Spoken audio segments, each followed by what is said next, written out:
히브리서 5장 8절에서 10절 말씀 같이 읽겠습니다. 그가 아들이시면서도 받으신 고난으로 순종함을 배워서 온전하게 되셨은즉 자기에게 순종하는 모든 자에게 영원한 구원의 근원이 되시고 하나님께 멜기세덱의 반차를 따른 대제사장이라 칭하심을 받으셨느니라. 아멘. 히브리서 25번째 시간입니다. 구원의 근원이신 예수님입니다. 사람들이 고난과 축복이라고 생각하는 것들을 조금 깊이 들여다보면 사람들의 관심사와 연결이 되어 있다는 것을 알 수 있습니다.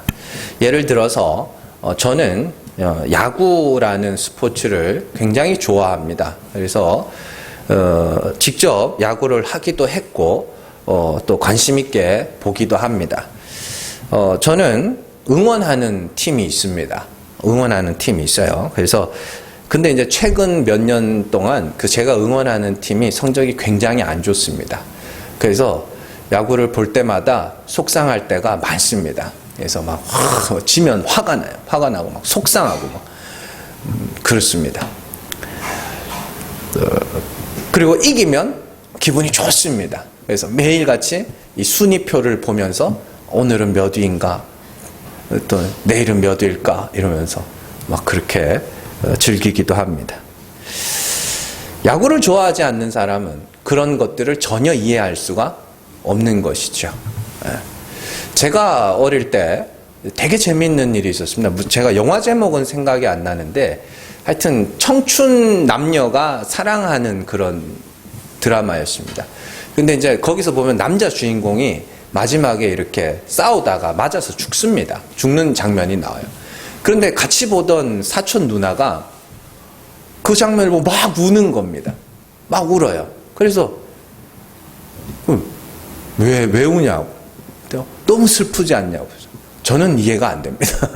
자, 이런 경우도 있습니다. 제가 탁구를 한동안 좋아해서 많이 친 적이 있었습니다. 그래서 탁구 용품도 샀고요. 제가 탁구 연습하는 망도 샀습니다. 제가 샀습니다. 그리고 탁구에 많은 시간을 투자했습니다. 그래서 탁구가 잘 되는 날은 기분이 좋았고요. 탁구가 안 되는 날은 표정 관리가 안 될 정도로 기분이 안 좋았습니다. 성도들하고 치는데도요. 자, 그런데 지금은 탁구를 안 친 지도 오래됐고 또 안 치다 보니까 관심이 전혀 없습니다. 어느 정도로 없어졌냐면 언젠가 노예 시찰회 모임이 있어가지고 그 시찰회 하는 시찰장 목사님 교회를 갔습니다. 일산에 있는 교회였는데요. 갔더니 탁구장이 있더라고요. 거기에 탁구장이 있고 탁구대가 있고 탁구채도 있더라고요. 그래서 그 시찰에 모인 목사님들이 한 8분, 9분 정도 됐던 걸로 제가 기억을 하는데 다들 이제 탁구를 좀 치나 봐요. 교회에서. 그래서 교회에서도 치고 개인적으로도 치고 그런. 다들 이제 치자고 막 우리 한 게임 하자. 저는 아무 생각이 없었습니다. 전혀 탁구 공도 만지지 않았고 라켓도 만지지 않았습니다. 막 절제한 게 아니고 별로 치고 싶은 마음도 없고 그랬습니다. 관심이 없어졌어요. 그러다 보니까 거기서 탁구를 치고 즐기는 사람들은 탁구를 이기면 기뻐하고 지면 속상해야 합니다. 근데 저는 이기든 지든 아무 상관이 없는 것이죠. 제가 단편적인 예로 쉽게 예를 들어서 이렇게 말씀을 드렸지만 이처럼 사람의 관심은 고난과 축복이라는 것에 굉장한 밀접한 관계를 갖고 있습니다. 예를 들면 어떤 사람은 주변에 사람들이 떠나가면 그걸 고난으로 여깁니다. 사랑하는 사람이 죽거나 혹은 아니면 이별을 하거나 그러면 그걸 고난으로 생각하는 사람들이 있습니다. 그리고 정말로 좋은 사람을 만나는 것을 축복이라고 생각하는 사람들도 있습니다. 그런데 간혹 가다 보면 주변에 사람이 많든지 적든지 크게 신경 쓰지 않는 사람들이 있습니다. 예. 그런 사람들은 누가 다가오든지 누가 떠나가든지 거기에 대해서 크게 기뻐하거나 크게 즐거워하지 않습니다. 도리어 저 같은 사람들은 누가 이렇게 막 부담스럽게 막 다가오면 굉장히 불편합니다. 좀 천천히 와줬으면 좋겠는데 확 다가오면은 굉장히 부담스럽습니다. 또 대부분의 사람들이 고난과 축복이라고 하면 가장 먼저 떠올리는 것이 돈이죠. 돈. 이는 대부분의 사람들이 돈에 관심이 있다는 증거입니다. 그런데요, 모든 사람들이 돈 때문에 울고 웃는 것은 아닙니다. 사람들이 어느 정도 이상의 돈을 갖게 되면, 관심이 돈에 없어진다고 그럽니다. 돈이 막 다 탈탈 털려서 거지가 되지 않는 한 어느 정도 이상의 재산을 갖게 되면 내 재산이 얼마고 얼마가 떨어져 이런 거에 관심이 없어진다고 그럽니다. 그냥 다른 것으로 관심이 돌게 되는 것이죠. 그래서 제가 오늘 새벽에도 말씀드렸지만 이 갑부들 있죠. 재벌들이 많이 하는 운동이 마라톤입니다. 마라톤. 왜냐하면 재벌들이 원하는 것은 감탄이거든요. 돈이 아니라 감탄. 그래서 운동 중에 사람들이 감탄할 만한 운동이 뭐냐? 마라톤입니다. 42.195km를 나 마라톤 완주한 사람이야 그러면 사람들이 우와 하거든요. 그래서 재벌들이 마라톤을 굉장히 많이 즐긴다고 합니다. 자, 또 사람들의 관심이 많은 것이 건강이죠. 그래서 많은 사람들이 건강이 좋지 않으면 고난이라 생각하고 건강하면 축복이라 생각합니다. 그런데요, 사실 잘 생각을 해보시면 그거요, 어느 순간부터 그렇게 된 겁니다. 그죠?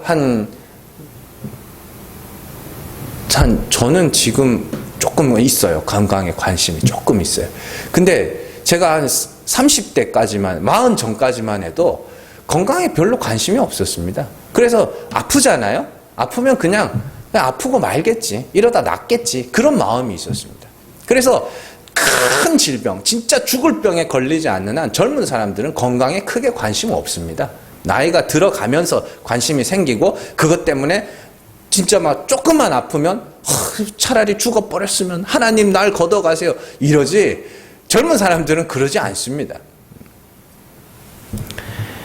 자, 관심이 있어야 고난과 축복이라는 것이 적용이 되는 것이지 관심이 없으면 고난과 축복이 아무 상관이 없는 것이 되는 것이죠.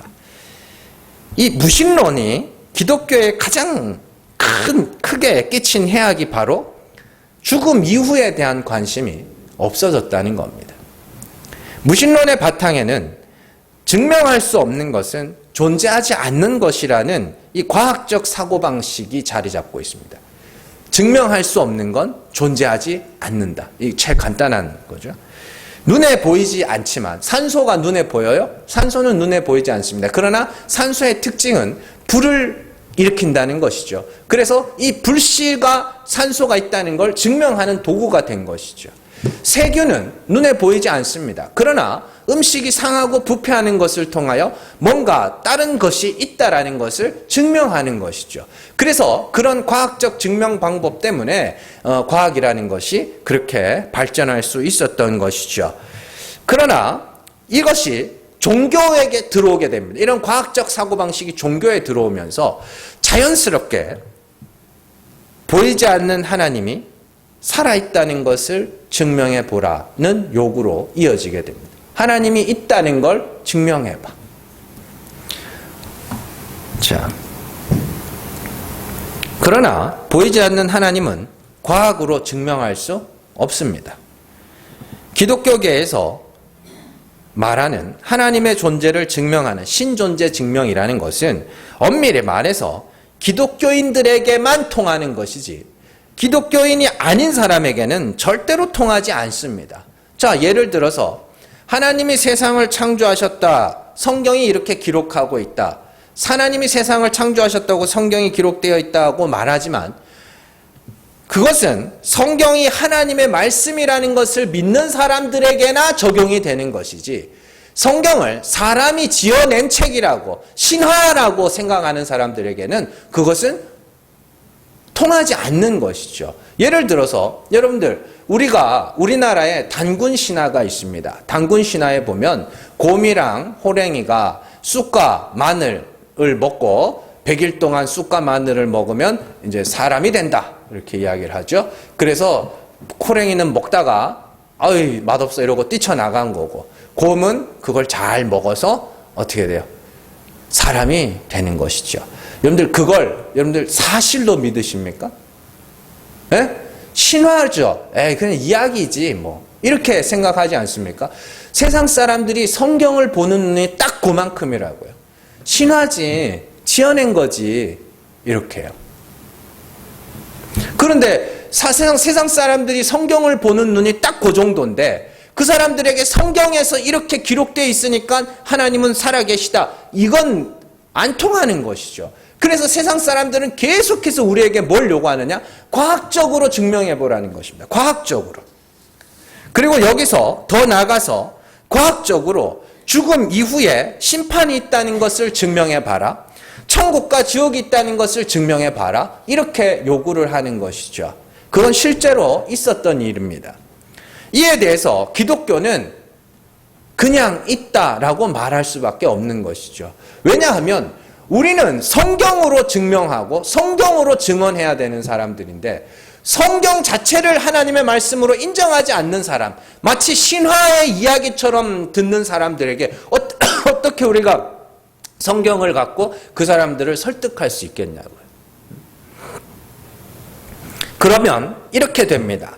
증명할 수 없는 것은 없는 것이라는 명제에 의해서 과학적으로 하나님의 존재와 천국과 지옥의 존재를 증명할 수 없기 때문에 그것은 없는 것이라는 결론에 이르게 되고, 사람들은 그때부터 하나님의 존재와 마지막 심판에 대한 관심을 끄게 되는 것이죠. 이게 무신론이 교회에게, 세상에게 끼친 가장 큰 해악입니다. 앞서 관심에 의해 고난과 축복이 나뉜다고 그랬죠. 그런데 하나님이 없다고 하고 마지막 심판도 없고 천국과 지옥도 없다고 한다면 하나님과 최후 심판에 대한 사람들의 관심이 없어지게 되고, 최후 심판, 천국과 지옥과 관련된 고난과 축복도 없어지게 되는 것입니다. 그래서 요즘에는 지옥을 두려워하는 사람도 없고요, 천국을 사모하는 사람도 보기 힘듭니다. 마치 탁구에 관심이 있을 때는 탁구 때문에 웃기도 하고 속상해하기도 하다가, 탁구에 관심이 없어지자 탁구 때문에 울지도 웃지도 않는 저의 모습과 같이 천국과 지옥에 대한 개념이 없어지고 그 관심이 없어지자 천국과 지옥 때문에 울고 웃는 자들도 없어진 것입니다. 그럼에도 불구하고 우리는 마지막 심판이 있음을 확인하고 기억하고 믿어야 합니다. 왜냐하면 하나님의 말씀인 성경이, 또한 하나님이 그렇게 말씀하시기 때문이죠. 사도행전 17장 31절 말씀 같이 읽습니다. 이는 정하신 사람으로 하여금 천하를 공의로 심판할 날을 작정하시고 이에 그를 죽은 자 가운데서 다시 살리신 것으로 모든 사람에게 믿을 만한 증거를 주셨음이니라 하니라. 아멘. 히브리서 9장 27절 같이 읽습니다. 한 번 죽는 것은 사람에게 정해진 것이요 그 후에는 심판이 있으리니. 아멘. 베드로전서 4장 5절 같이 읽습니다. 그들이 산 자와 죽은 자를 심판하기로 예배하신 이에게 사실대로 고하리라. 아멘. 이것 외에도 성경은 심판에 대한 이야기가 굉장히 많습니다. 산 자는 심판을 통하여 산자들의 나라로 가고 죽은 자는 죽은 자들의 나라로 가게 될 겁니다. 여기서 산자와 죽은 자는 의인과 죄인이라는 뜻입니다. 자, 그래서 성도의 관심은 이 땅의 삶이 아니라 하나님의 나라와 심판에 관심이 있어야 하는 것이죠. 그리고 그 관심에 의해서 우리는 울기도 하고 웃기도 해야 하는 겁니다. 그렇다면 성경이 말하는 고난은 뭘까요? 성경이 말하는 고난. 성경이 말하는 고난은 나는 스스로는 구원에 이를 수 없는 불가능한 죄인이라는 것을 깨닫는 고난입니다.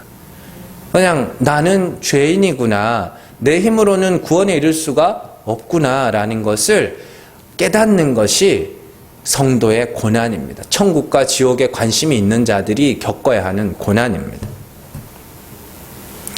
이 고난은 심판에 관심이 없고 하나님에게 관심이 없는 자들에게는 도저히 이해할 수 없는 고난이죠. 성도가 울고 웃어야 하는 것은 내가 죄인임을 알게 되었을 때 우는 것이고 그리스도로 말미암아 죄가 사하여졌음에 웃어야 하는 겁니다. 그리스도의 십자가에 그리스도와 함께 매달리는 고난이 없이는 그리스도가 받으신 그리스도의 부활로 말미암은 위로도 없는 것입니다. 그것이 성도들이 겪어야 하는 고난과 축복이죠. 단순히 내가 생각한 대로 되지 않고 내가 예상치 못한 일들 때문에 괴로워하는 것이 고난이 아닙니다. 성경이 말하는 고난은 그런 게 아닙니다. 성경이 말하는 고난은 나 죄인이구나, 하나님이 불쌍히 여겨주셔야 겨우 구원받을 수밖에 없는 그런 죄인이구나, 이것이 성도가 겪어내는 고난이고, 그러나 그렇게 낮아진 자를 높이시는 분이 하나님이시기 때문에 하나님으로 말미암아 위로를 얻고 감사하고 찬송하게 되는 것이죠. 오늘 말씀은 이러한 성도의 고난의 정체에 대해서 말해주고 있습니다. 8절 말씀을 보시면 그가 아들이면서도 받으신 고난으로 순종함을 배웠다, 이렇게 말씀하고 있습니다. 그리고 그 하나님의 아들이신 예수께서 고난을 통하여 순종을 배웠다, 이렇게 이야기를 합니다. 그런데 이 문장은 9절 문장과 연결해서 해석해야 됩니다. 자, 순종이 뭐냐? 고난을 받아 온전하게 되는 것이 순종이다, 이런 뜻입니다. 그리고 자기에게 순종하는 모든 자에게 영원한 구원의 근원이 되셨다, 이렇게 이야기를 하죠. 이 말씀을 좀 이해하기 쉽게 설명을 해드리면, 하나님께 순종한다는 것은 고난을 받아 온전하게 되는 것입니다. 그래서 예수님은 고난을 통하여 온전하게 되는 구원의 길을 먼저 걸어가셨고, 예수님의 발자취를 따라 예수님이 걸어가신 그 길을 따라가는, 그들이 예수님에게 순종하는 자들입니다. 그들도 뭐 하는 거예요? 예수께서 받으신 고난을 그대로 받아내어 온전하게 되는 것이다, 이런 이야기입니다. 이는 히브리서 기자가 앞에서도 똑같이 설명한 적이 있습니다. 히브리서 2장 9절에서 10절 말씀 같이 읽습니다. 오직 우리가 천사들보다 잠시 동안 못하게 하심을 입은 자 곧 죽음의 고난을 받으심으로 말미암아 영광과 존귀로 관을 쓰신 예수를 보니 이를 행하심은 하나님의 은혜로 말미암아 모든 사람을 위하여 죽음을 맛보려 하심이라. 그러므로 만물이 그를 위하고 또한 그로 말미암은 이가 많은 아들들을 이끌어 영광에 들어가게 하시는 일에 그들의 구원의 창시자를 고난을 통하여 온전하게 하심이 합당하도다. 아멘. 잘 보세요. 예수님은 죽음의 고난을 받으심으로 말미암아 영광과 존귀로 관을 쓰셨습니다. 말미암아라고 되어 있는데 통해서라는 뜻입니다. 죽음의 고난을 통해서 영광과 존귀로 관을 쓰셨습니다. 오늘 말씀과 똑같은 겁니다. 죽음의 고난을 통해서 예수께서 어떻게 해요? 구원을 하나님께 순종하여 온전하게 되셨다, 이렇게 이야기를 하죠. 그래서 2장에서는 죽음의 고난을 받으심으로 말미암아 영광과 존귀로 관을 쓰셨지만 오늘 말씀에서는 고난을 통하여 온전하게 되셨다라고 그렇게 표현만 다를 뿐이지 똑같은 말을 하고 있습니다. 그런데 2장 10절에서 예수님이 죽음의 고난을 받으신 이유가 뭐예요? 2장 10절에 보시면 그러므로 만물이 그를 위하고 또한 그로 말미암으니, 자, 많은 아들들이 누굽니까? 우리입니다. 우리. 많은 아들들을 이끌어 영광에 들어가게 하시는 일에 그들의 구원의 창시자를 고난을 통하여 온전하게 하심이 마땅하도다, 이렇게 되어 있습니다. 이게 뭔 말이냐면, 자, 예수님께서 죽음의 고난을 통과하여 영광과 존귀로 관을 쓰게 하신 그 과정을 하나님께서 어떻게 해요? 걸어가게 하셨습니다. 왜냐하면 많은 아들들, 많은 아들들도 그리스도에게 이끌려서 똑같은 길을 걸어감으로 말미암아 영광에 이르도록 하시기 위해서, 많은 아들들에게 영광에 들어가는 방법을 알려주시기 위해서 하나님의 아들이심에도 불구하고 이 땅에 오셔서 고난을 받으셨고, 그로 말미암아 영광과 존귀로 관을 쓰시기까지 하신 것이죠. 그러니까 예수님의 죽음의 고난과 영광과 존귀로 관을 쓰시기까지 그 모든 과정이 구원의 길을 우리에게 보여주신 겁니다. 구원의 길을. 그래서 예수의 죽음과 부활과 승천을 보고 따르는 많은 아들들도 그리스도와 같은 죽음의 고난을 받음으로 영광과 존귀로 관을 쓰는 자리에 가게 된다라는 것이죠. 그리고 오늘 말씀에서는 그렇게 죽음의 고난을 받아 온전하게 되는 것이 바로 하나님께 순종하는 것이라고 이야기를 합니다. 그리고 2장 10절에서는 9절이죠. 2장 10절에서는 예수님을 뭐라고 불러요? 구원의 창시자. 그리고 오늘 9절 말씀에서는 구원의 근원. 같은 이야기입니다. 구원의 창시자, 구원의 근원이 뭐냐면 첫 열매. 처음 구원의 길을 걸어가신 분. 처음으로 생명의 길을 우리에게 보여주신 분. 그래서 예수님이 뭐 하신 거예요? 그러면 길을 만드신 거죠. 아무도 찾지 못했던 생명에 이르는 길을, 아무도 알지 못했던 구원에 이르는 길을 예수께서 뭐 하신 거예요? 걸어가신 겁니다. 걸어가심으로 말미암아 그를 따르는 자들도 그 길을 걸어가게 하시는 것이죠.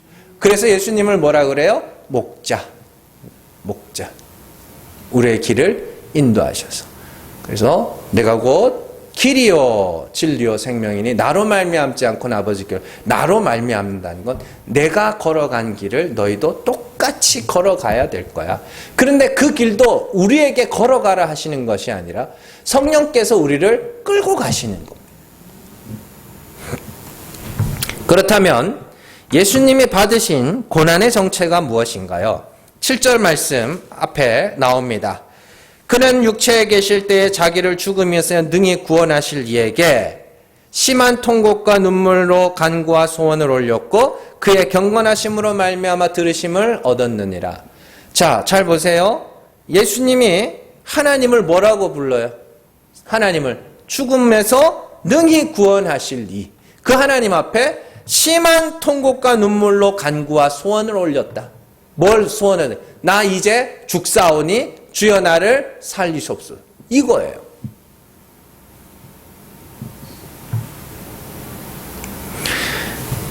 예수님이 육체에 계실 때에 자기를 죽음에서 능히 구원하실 이에게 흘렸던 심한 통곡과 눈물이 바로 예수님께서 받으신 죽음의 고난이죠. 예수님은 하나님의 아들이시며 죄가 없으신 분이라 죄로 말미암은 통곡과 애통을 하지 않으셔도 되는 분입니다. 그러나 예수님은 우리의 대제사장이시기 때문에 어떻게 해요? 죽음의 고난을 우리를 위하여 맛보셨다고 이야기를 합니다. 우리의 죄를 대신 지시고 그 죽음으로 말미암은 어떻게 애통, 고난, 심한 통곡과 눈물로 하나님 앞에 기도와 간구를 올리신 것이죠. 그렇다면 예수를 따르는 우리도 예수님이 흘리신 그 통곡과 눈물을 해야 된다. 그게 죽음의 고난을 통과하는 겁니다. 죄로 말미암은 저주는 그리스도께서 다 받아내셨으니 죄를 인정하는 것은 우리가 해야 되는 것이죠. 근데 죄를 인정함에 의해서 우리가 뭐 하는 거예요? 심한 통곡과 눈물로 하나님 앞에 기도와 간구를 올려드리는 겁니다. 주여 나를 불쌍히 여기시옵소서. 여러분들, 우리가 잃어버린 것, 우리가 회복해야 되는 것이 바로 이 눈물과 통곡입니다. 내 죄 때문에 울어본 적이 언제이며 내 죄 때문에 통곡해 본 적이 언제입니까? 우리는 내 죄로 인한 심한 통곡과 눈물을 회복해야 합니다. 야고보가 이야기하죠. 너희 웃는 자들아, 예수님 말씀하시죠. 너희 웃는 자들아, 울어야 된다. 울어야 된다. 왜요? 뭐 때문에 우는데요? 돈 잃어서? 아니요. 그런 이야기가 아니라니까요. 내가 돈 때문에 운다는 건 내 관심이 돈에 있다는 거고, 내가 건강 때문에 운다는 건 내 관심이 건강에 있다는 거고, 내가 자녀들 때문에 운다는 건 내 관심이 자녀들에게 있다는 겁니다. 예, 그게 나쁘다는 게 아닙니다. 나쁘다는 게 아닌데, 성도의 관심은 영원한 하나님 나라에 있어야 되는 겁니다. 그리스도에게 있어야 되는 겁니다. 하나님과의 관계에 있어야 되는 겁니다. 그래서 하나님 앞에서 내 죄로 말미암은 심한 통곡과 눈물이 내 안에 있어야 되는 것입니다. 그것이 성도가 흘려야 되는 눈물이며 그것이 성도만이 겪는 고난인 것입니다. 아들들에게만 일어나는 일입니다. 오늘날 성도가 걱정해야 하는 것은 한국 교회가 침체되는 것뿐만이 아닙니다. 교인들의 숫자가 점점 줄어들고 교회들 문을 닫고 성도들의 연령이 고령화되는 것만이 기도해야 될 제목들이 아닙니다. 그것도 물론 기도를 해야 되겠죠. 정말 성도가 걱정하고 회복해야 하는 것은 하나님과 심판에 대한 관심입니다. 천국과 지옥에 대한 관심입니다. 정말로 사람들이 지옥이 없기를 바라는 마음이 많이 있습니다. 지옥이 없기를 바라는 마음. 그래서 미국에서, 영국에서, 유럽에서 그렇게 유명한 설교자들이 교회만 좀 커졌다 그러면 지옥이 없다 그래요. 하나님은 사랑이시라 지옥을 만드시는 분이 아니라 그래요. 하나님이 없는 거기가 지옥입니다. 아니요. 사실 있습니다. 있어야 됩니다. 있어야 돼요. 왜냐하면 예수님이 말씀하셨거든요. 지옥이 있다고.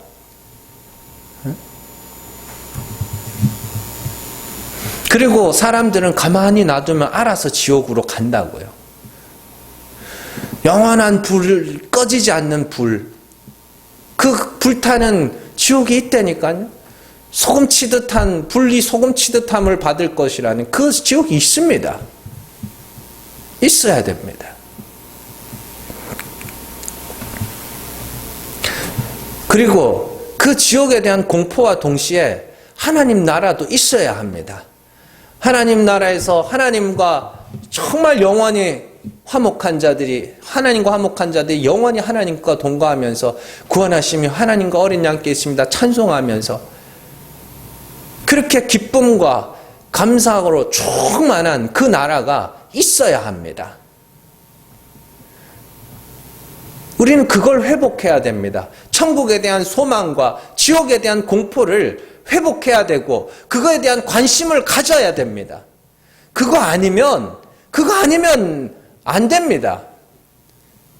그거 없는데 예수 그리스도의 십자가와 나와 무슨 상관이 있냐고요. 그게 어떻게 그리스도의 십자가가 내게 기쁨이 되냐고요. 차라리 돈 몇 푼이 내게 더 기쁨이 되죠. 차라리 사람들의 위로가 내게 더 기쁨이 되죠.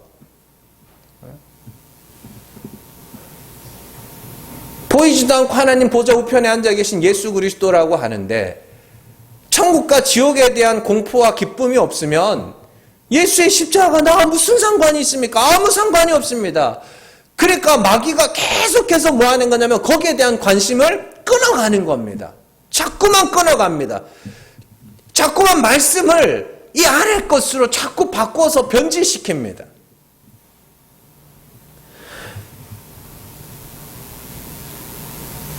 천국과 지옥은 안 보이니까, 증명할 수 없으니까 관심 바뀐 거예요. 그게 가랑비 어쩌듯이 우리가 점점점 과학적 사고방식에 젖어 들어가는 겁니다. 여러분들, 증명할 수 없는 것은 없는 것이다? 말도 안 되는 소리입니다. 애초에 하나님이 스스로를 우리에게 나타내시기 전에 피조물인 인간은 하나님을 인식할 수 없습니다. 왜냐하면 과학으로 증명할 수 있는 건 피조 세계뿐입니다. 시간과 공간을 벗어나서는 아무것도 예측하고 판단할 수 없고 증명할 수가 없습니다. 하나님은 시간과 공간 밖, 그래서 하나님이 계신 곳을 영원이라고 하는 겁니다. 영원은 끝없는 이게 아닙니다. 시간과 공간 밖입니다. 시간과 공간 밖에 계시기 때문에 공간의 제약을 받지 않으십니다. 그래서 여기도 있고 저기도 있고 그런 말이 나오는 겁니다. 시간의 제약을 받지 않으시기 때문에 동시에 여러 군데서 나타날 수도 있는 겁니다.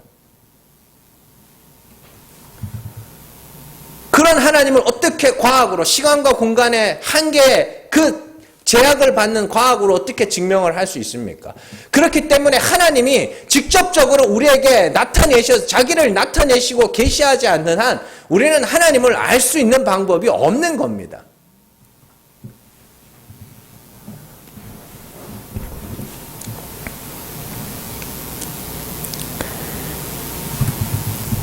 그래서 우리가 하나님을 알게 됐고 믿게 되었다는 것 자체가 뭐라 그래요? 하나님의 아들이라는 증거라고 이야기를 하는 겁니다. 하나님이 뭐 하셨다는 거예요? 나타내셨다는 겁니다. 우리 마음속에 그리스도의 얼굴에 나타난 하나님의 영광을 아는 빛을 우리에게 비추셨다고 이야기하죠. 그건 하나님이 자신을 우리에게 계시하셨다는 뜻입니다. 사람이 상상하여 만들어낸 게 아니라. 왜 예수님이 이 땅에 오셔서 하나님의 영광을 나타내셨음에도 불구하고 아무도 예수를 믿지 않았습니까? 그건 사람이 스스로 힘으로는 하나님을 찾을 수가 없다는 이야기입니다. 그럼에도 불구하고 하나님께서 우리 마음 가운데 오셔서 자기를 나타내심으로 말미암아 우리가 하나님을 알게 됐고 눈이 열리고 귀가 열리고 하나님이 그런 분이구나 알아듣게 된 것이죠. 그런 다음에 하나님이 율법을 주시며 우리에게 이 율법을 먹고 뭐하라 그래요? 죽어라! 율법 먹고 죄로 말미암아 죽어라. 그러면 내가 살린다라고 이야기를 하시는 겁니다. 그렇다면 우리는 하나님 앞에서 순종하는 자로서 죽음에서 능히 구원하실 하나님께 그 율법을 통해 내 죄를 알고 자기 죄를 자백하며 통곡과 눈물로 기도와 간구를 올려 드려야 하는 것이죠. 그렇게 죽음의 고난을 받은 자들만이 구원의 창시자요 구원의 근원이신 예수 그리스도께서 영광과 존귀로 관을 쓰신 것과 같이 우리도 영광에 들어감을 얻을 수 있는 것입니다. 그런데 택함을 받고 하나님의 영광을 받은 우리가 하나님과 그 심판에 대한 관심이 흐려지고 관심이 없어지니까 우리 죄로 말미암은 애통함과 통곡도 없어진 것이죠. 우리는 더 통곡해야 되며 더 애통해야 하는 자들입니다. 그걸 뭐라 그러냐면 경건이라고 합니다. 그 앞에 9절 말씀이죠. 8절 말씀이 7절 말씀이죠. 그는 육체에 계실 때 자기를 죽음에서 능히 구원하실 이에게 심한 통곡과 눈물로 간구와 소원을 올렸고 그의 경건하심으로 말미암아 제가 지난 시간에도 설명드렸지만 예수님께서 평소에 경건하셨기 때문에 그 기도를 들어주신 게 아닙니다. 통곡과 눈물이 곧 경건하심입니다. 그게 성도들의 경건입니다. 우리의 경건은 나타난 어떤 행위가 아닙니다. 내 죄로 말미암은 애통함과 눈물, 그것이 바로 우리의 경건입니다. 여러분들 경건하셔야 됩니다. 정말로 죄로 말미암아서 애통하셔야 됩니다. 울어야 됩니다. 내 죄를 봐야 됩니다. 인정하고 자백하고 회개해야 됩니다. 그것이 우리의 경건입니다. 하나님은 그들의 기도와 간구를 들으신단 말입니다. 반드시 들으십니다. 왜요? 예수께서 그 경건함으로 말미암아 들으심을 얻었기 때문에 그리스도를 따르는 우리도 그 똑같은 경건하심에 의해서 들으심을 얻게 되는 것이죠. 여러분들, 우리가 교회를 가까이 하고 예배를 가까이 해야 하는 이유는 교회 밖 세상에서는 오직 이 땅의 일만 볼 뿐입니다. 교회에 와야 겨우 천국과 지옥, 심판과 구원에 대한 이야기를 들을 수 있기 때문입니다. 성도들의 관심이 세상에 있다고 교회마저도 성도들의 관심을 따라가서는 안 됩니다. 성도들을 요즘 성도들의 대화를 자세히 들어봤더니 성도들이 인간관계를 많이 힘들어하더라. 그러면 오늘 설교는 인간관계로 해야지. 성도들이 가만히 들어보니까 성도들이 돈에 대해서 많이 이야기를 하더라. 오늘 설교는 돈으로 해야지. 성도들이 성공에 대해서 많이 이야기하더라. 오늘 설교는 성공에 대해서 해야지. 성도들이 가정에 대해서 요즘 가정 때문에 많이 스트레스를 받더라. 오늘 설교는 가정으로 해야지. 여기에 천국이 어디 있습니까? 천국과 지옥이 어디 있냐고요.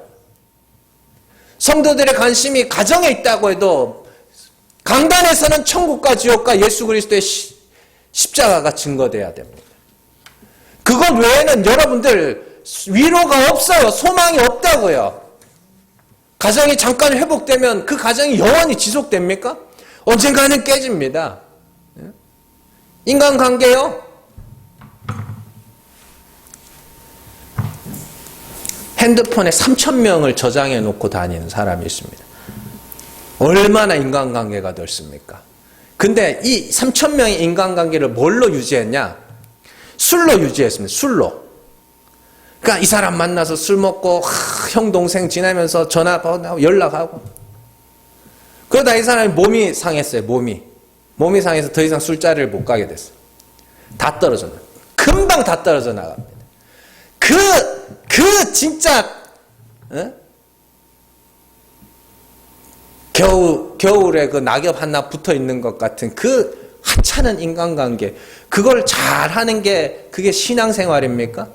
아닙니다. 우리의 신앙생활은 우리의 죄와 허물 때문에 애통해하며 더 심한 통곡과 눈물로 하나님 앞에 주여 나를 불쌍히 여기소서 기도와 간구를 올려드리고 하나님이 그를 반드시 불쌍히 여겨 구원해 주신다는 그 확신으로 말미암아 기뻐하며 감사하는 것이지, 그런 이 땅의 것에 어떤 성경의 지혜를 빌려다가 이 땅의 삶에 도움을 주는 게 아니란 말입니다. 그러니까 위로나 격려나 인간관계나 성공이나 이런 것에 너무 마음 뺏기지 마세요. 여러분들의 관심은 천국에 있어야 됩니다. 교회에 올 때마다 우리는 천국과 지옥에 대한 그 마음이 회복돼야 되고 관심이 회복돼야 됩니다. 그래야 그 관심 때문에 우리의 죄와 허물로 말미암은 애통함이 회복되는 것이고 예수 십자가로 말미암은 기쁨도 회복되는 겁니다. 오늘 말씀을 다시 한번 보시면 2장 말씀을 다시 한번 거기 보시면은 이렇게 되어 있습니다.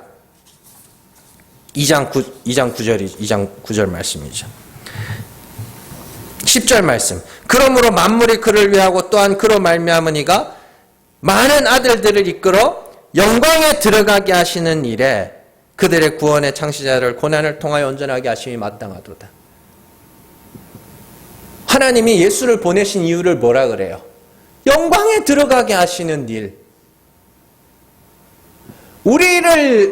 하나님께서 아들 예수 그리스도를 보내신 것은 우리를 천국에 보내시기 위함이라고 이야기를 하는 겁니다. 정말 간단하게 말하면 천국에 보내시기 위함입니다. 이 땅에서 성숙한 인격을 가지고 이 땅에서 인간관계를 잘하고 이 땅에서 어딜 가서도 칭찬받는 자를 만들기 위해서 아들을 보내신 것이 아니라 영광에 들어가게 하시기 위해서, 영광과 존귀로 관을 쓰게 하기 위해서 아들을 보내셨다고요. 우리는 예수를 따라 영광과 존귀로 관을 쓸 그날을 생각하고 그날에 관심을 갖고 살아야 하는 것이죠. 그것이 아니면 전부 십자가의 원수들입니다. 빌립보서 3장 18절에서 21절 말씀 같이 읽습니다. 내가 여러 번 너희에게 말하였거니와 이제도 눈물을 흘리며 말하노니 여러 사람들이 그리스도의 십자가의 원수로 행하느니라. 그들의 마침은 멸망이요 그들의 신은 배요 그 영광은 그들의 부끄러움에 있고 땅의 일을 생각하는 자라. 그러나 우리의 시민권은 하늘에 있는지라. 거기로부터 구원하는 자 곧 주 예수 그리스도를 기다리노니 그는 만물을 자기에게 복종하게 하실 수 있는 자의 역사로 우리 낮은 몸을 자기 영광의 몸의 형체와 같이 변하게 하시리라. 아멘. 누가 십자가의 원수입니까? 땅의 일을 생각하는 자. 우리의 시민권은 하늘에 있는데 그 하늘에 대한 관심을 땅의 것으로 바꾸는 자, 그들이 십자가의 원수입니다. 십자가의 원수라 그러니까 막 예수 믿는 사람 괴롭히는 사람이 십자가의 원수가 아닙니다. 그리스도는 우리에게 하늘의 시민권을 주고 우리는 그 하늘, 새 하늘과 새 땅을 소망하게 만들려고 이 땅에 오셨는데 자꾸만 어떤 이들이 말씀을 갖고 그 땅을 자꾸 가만 놔둬도 우리의 시선은 땅으로 내려간다니까요. 가만 놔둬도 내려가는 그 시선을 같이 끌어내리고 있는 겁니다. 아니요, 우리의 시민권은 하늘에 있습니다. 거기서 우리를 구원하는 자 예수 그리스도를 기다리는 겁니다. 이게 회복이 돼야 됩니다. 관심이 거기로 회복이 돼야 됩니다. 천국에 대한 관심과 그 마음이 회복이 돼야 비로소 우리는 심한 통곡과 눈물도 그리스도의 십자가로 말미암아 우리의 멜기세덱의 반차를 따르는 영원한 대제사장이신 예수 그리스도로 말미암은 기쁨과 감사도 회복되는 것이죠. 히브리서 2장 17절에서 18절 말씀 같이 읽습니다. 그러므로 그가 범사의 형제들과 같이 되심이 마땅하도다. 이는 하나님의 일에 자비하고 신실한 대제사장이 되어 백성의 죄를 속량하려 하심이라. 그가 시험을 받아 고난을 당하셨은즉 시험 받는 자들을 능히 도우실 수 있느냐. 무슨 시험입니까? 죄가 드러나는 시험이에요. 시험을 받아 고난을 당하셨은즉 우리도 시험을 받는 자들을 능히 어떻게 도우시는데요? 죽어라. 그게 사는 거야. 나 봤지? 이게 예수님의 도우심입니다. 나 봤잖아. 내가 걸어온 길 봤지? 죽으면 큰일 나는 것 같지? 죄인이 되면 큰일 날 것 같지? 아니야. 죄를 자백하고 하나님의 긍휼을 구하면 우리 아버지 하나님은 반드시 그들의 죄를 용서해 주신단다. 내가 너희의 죄를 대신 지고 그걸 보여주지 않았느냐? 그게 예수께서 우리의 시험 당하는 우리를 뭐 하시는 거예요? 도우시는 겁니다.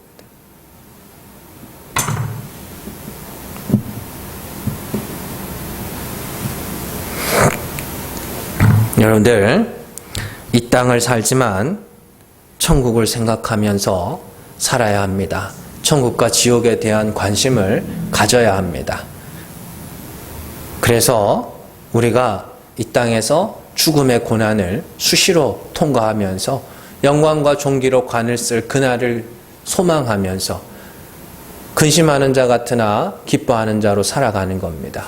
그리고 그 관심이 회복되면 자연스럽게 사람을 보는 눈이 달라집니다. 사람을 보는 눈이 어떻게 달라지느냐? 사람을 보는 눈이 관심사와 딱 연결이 돼 있다니까요.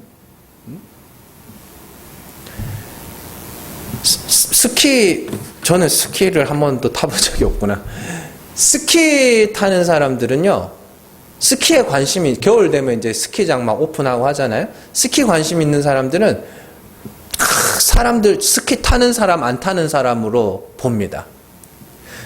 돈에 환장한 사람들은 돈 가진 사람과 돈 없는 사람으로 나눕니다. 학벌에 관심 있는 사람은 저 사람이 어디 학교에 나왔는가에 관심이 있습니다. 성도의 관심이 영원한 하나님 나라와 천국에 있다면 여러분들은 사람을 나누는 기준이 믿는 자와 믿지 않는 자로 나누고 믿지 않는 자를 불쌍히 여기고 믿는 자를 환영하는 그렇게 자연스럽게 바뀌게 됩니다. 정말 날마다 이 교회에서 증거되는 천국 복음을 통해서 정말 우리의 관심사가 바뀌고 사람을 판단하는 기준까지 바뀌는 놀라운 역사가 있기를 주님의 이름으로 축원합니다. 기도하겠습니다.